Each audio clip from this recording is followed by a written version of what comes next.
Hello everyone, in this video we are going to discuss some examples based on areas of similar triangles. So our first question is, the line segment XY is parallel to the side AC of triangle ABC and it divides the triangle into two parts of equal area. Find AX upon AB. जैसे कि हमारे पास ये एक triangle है ABC, ठीक है। एक line segment XY जो कि इस AC के पैरेलल है डिवाइड करती है ट्राइंगल को दो पार्ट्स में, एक हो गया ये BXY और एक हो गया AXYC, ठीक है, AXYC, ठीक है। इन दोनों का एरिया जो है वो इक्वल है, ठीक। तो हमें ये प्रूफ करना बल्कि फाइंड करना है कि AX अपॉन AB क्या होगा। XY हमारी AC के पैरेलल है, ठीक है, ये इसके पैरेलल है। अगर दो पैरेलल लाइंस हैं, ठीक, और ये एक तरह से ट्रांसवर्स ही तो जा रही है, तो ये दोनों एंगल्स क्या होंगे, करस्पॉन्डिंग एंगल्स ही तो होंगे। करस्पॉन्डिंग एंगल्स इक्वल होते हैं। इस तरह से ये एंगल ये भी पैरेलल है, ये ट्रांसवर्स जा रही है, तो ये एंगल भी करस्पॉन्डिंग एंगल इक्वल होंगे, ठीक है, ठीक है। तो एंगल जो BXY है is equal to angle A, जैसे एंगल BYX है is equal to angle C, corresponding angle से। तो जब दो एंगल, एक तरह से हमने ये ट्राइंगल लिया है और एक तरह से हमने ये पूरा ट्राइंगल लिया है, ठीक है, A कहें या BAC कहें, बात एक ही, ठीक है, A कहें या BAC कहें, ठीक है। तो जब दो एंगल्स हमारे पर इक्वल हो गए तो A सिमिलरिटी से triangle XBY is similar to triangle ABC with AA similarity, ठीक है। अब ये जो ट्राइंगल है पूरा बड़ा वाला ABC और जो स्मॉल ट्राइंगल है BXBY, ये दोनों सिमिलर हैं, ठीक। तो इनके जो एरियाज़ का रेशियो होगा वो इनके साइड करस्पॉन्डिंग साइड्स के स्क्वायर के इक्वल होगा।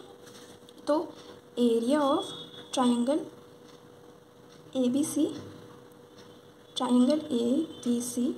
Upon area of triangle XBY is equal to, ये जो करस्पॉन्डिंग साइड बड़े वाले ट्राइंगल में AB ले रहे हैं हम, AB स्क्वायर, छोटे वाले ट्राइंगल की इसकी करस्पॉन्डिंग साइड कौन सी होगी, XB, ठीक है। तो XB स्क्वायर इसके इक्वल हो जाएगा। तो हमसे क्वेश्चन में क्या कहा था कि ये जो लाइन XY है ये दो इक्वल पार्ट्स में डिवाइड करती है, एरिया इक्वल है दोनों के, ठीक है, दो इक्वल पार्ट्स में डिवाइड करें, इनका एरिया इक्वल है। तो इस पूरे ट्राइंगल का जो एरिया है वो इसके डबल ही तो होगा, है ना। दो इक्वल, जैसे ये 1, इसका एरिया 1 है, इसका एरिया 1 है, तो इस पूरे ट्राइंगल का एरिया क्या हो जाएगा, एरिया ऑफ ट्राइंगल ABC कितना हो जाएगा। अगर ये 1 हमने लेट कर लिया कि ये 1 है, ये 1 है, तो इस पूरे ट्राइंगल का एरिया क्या हो जाएगा 2, और छोटे वाले ट्राइंगल का, ट्राइंगल XBY, इसका क्या हो जाएगा, ये तो 1 ही है, तो ये 1 हो गया। ये 2/1 हम इसके इक्वल भी लिख सकते हैं ना, क्योंकि area of ABC upon area of XBY is also equal to AB square upon XB square. तो ये हम यहाँ पर लिख देंगे AB square upon XB square is equal to 2/1, ठीक है। अब ये दोनों स्क्वायर है, स्क्वायर इधर जा सकता है, इधर जाएगा तो इसका अंडर रूट लगेगा। तो what we have, AB upon XB is equal to √2/1, okay. हमें निकालना क्या है, find AX upon AB। AX तो कैसे निकलेगा अभी बाद में देखते हैं, लेकिन AB हमें नीचे चाहिए, ठीक है। तो हम इसको रेसिप्रोकेट कर लें, तो what we have, XB upon AB is equal to 1/√2, ठीक है। अब हम क्या करें कि दोनों साइड पे हम 1 से सब्ट्रैक्ट करेंगे दोनों साइड पे, ओके। तो what we have, 1 minus XB upon AB is equal to 1 minus 1/√2, okay.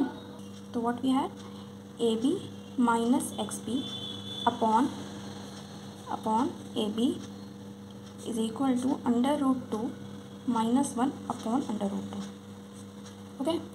AB minus XB क्या है यहाँ पर, this is AB minus XB, क्या बचा हमारे पास, AX, तो हम यहाँ पर लिख सकते हैं। तो ये क्या हो जाएगा, AX upon AB is equal to √2 minus 1/√2। हमें क्या फाइंड करना था, AX upon AB, this is our answer, okay. Now we have our next question which is, diagonals of trapezium ABCD with AB parallel to CD intersect each other at O. If AB is equal to 2CD, find the ratio of areas of triangle AOB and triangle DOC, ठीक है, COD। तो यहाँ पे हमसे क्या कह रहा है, जो भी बोल रहा है उसका हमने डायग्राम पहले बना लिया कि हमारे पास ये एक ट्रेपेजियम है ABCD, इसकी जो भी डायगोनल्स हैं AC और BD ये O पे बाइसेक्ट कर रही है, ठीक है।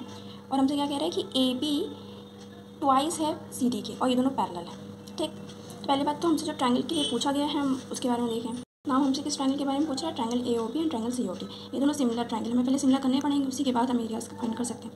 तो सिमिलर कैसे हैं, पहली बात तो ये O एंगल, ये वो एंगल दोनों में है और ये क्या है, वर्टिकली अपोजिट एंगल है, ठीक है। तो ओ हम क्या कह सकते हैं कि angle O is equal to angle O which is vertically opposite angle, ठीक है, वर्टिकली अपोजिट है, ठीक। और हमसे क्या बोला है कि ये जो ए बी है ये पैरेलल है सी डी के, ठीक, ये दोनों पैरेलल है, ये एक ट्रांसवर्स ही तो गई है, तो ये जो एंगल होगा एंगल बी और एंगल डी ये दोनों अल्टरनेट एंगल्स होंगे, ठीक है। तो एंगल बी इस ट्राइंगल का मतलब एंगल ए बी ओ कह सकते हैं, angle A B O is equal to angle C D O, कैसे, अल्टरनेट एंगल्स, ठीक। और इसी तरह से ये वाला angle O A B is equal to angle O C D, alternate again, right. तो ये दोनों क्या हो गए, एंगल सिमिलर हो गए। अब जब दो एंगल सिमिलर हैं तो उनके एरियाज़ का रेशियो क्या होगा, उनके करस्पॉन्डिंग साइड्स के स्क्वायर के रेशियो इक्वल होगा। तो directly area of triangle A O B upon area of triangle C O D is equal to, हम ये कह सकते हैं करस्पॉन्डिंग साइड्स ए बी और सी डी हैं, तो ए ओ बी के लिए ए बी स्क्वायर और सी ओ डी के लिए सी डी स्क्वायर, ठीक। और हमें दे रखा है A B is equal to twice of C D, ठीक है। तो हम यही लिख दें 4 सी डी स्क्वायर, ठीक। और यहाँ नीचे सी डी स्क्वायर है ही, ये कैंसिल ऑफ हो जाएगा, तो ये कितना हो जाएगा 4/1, इसको हम क्या कह सकते हैं 4:1, okay. So this is it for today. I am going to discuss some more examples based on triangles, so please subscribe the channel.